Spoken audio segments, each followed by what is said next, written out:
உங்க உடல் 70% தண்ணீரால ஆனதுன்னு உங்களுக்கு தெரியுமா? ஆனா தினமும் நாம போதுமான அளவு தண்ணீர் குடிக்கிறோமா? இந்த கேள்விக்கு உங்க பதில் இல்லைன்னா உடனே உஷாரா இருங்க. ஏன்னா தண்ணீர் இல்லைன்னா நம்ம உடலின் முக்கிய உறுப்புகள் கூட சரியா வேலை செய்ய முடியாது. தண்ணீர் தரும் அற்புத நன்மைகள். தண்ணீர் குடிக்கிறது வெறும் தாகம் தணிப்பது மட்டுமல்ல, இது நம்ம உடலுக்கு ஏராளமான நன்மைகளை தருது. மூளை சிறப்பாக செயல்படும். தெளிவான சிந்தனைக்கு தண்ணீர் அவசியம். இரத்த ஓட்டம் சீராகும். உடல் முழுவதும் ஆக்சிஜன் மற்றும் ஊட்டச்சத்துக்களை கொண்டு செல்ல உதவும். மலச்சிக்கல் குறையும். செரிமான மண்டலத்தை சீராக இயங்க வைக்கும். சருமம் பளபளக்கும். ஆரோக்கியமான பொலிவான சருமத்தை பெறலாம்.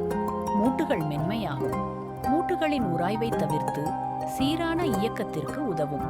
மருந்துகள் உடலில் நன்றாக உறிஞ்சும். உட்கொள்ளும் மருந்துகளின் முழு பலனையும் பெறலாம். எவ்வளவு தண்ணி குடிக்கணும்?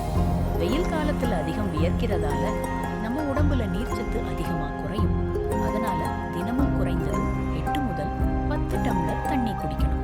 வெயிலும் உடற்பயிற்சியும் அதிகமாயிருந்தால் இன்னும் கூடுதலாக குடிக்க வேண்டியது அவசியம்.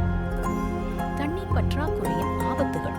போதுமான அளவு தண்ணீர் குடிக்கலைன்னா உங்க உடலுக்கு பல பிரச்சனைகள் வரலாம். தலைவலி, மனச்சோர்வு, சிறுநீரக கோளாறுகள், அதிக சோர்வு, இதயத்துக்கு கூட சிரமம்,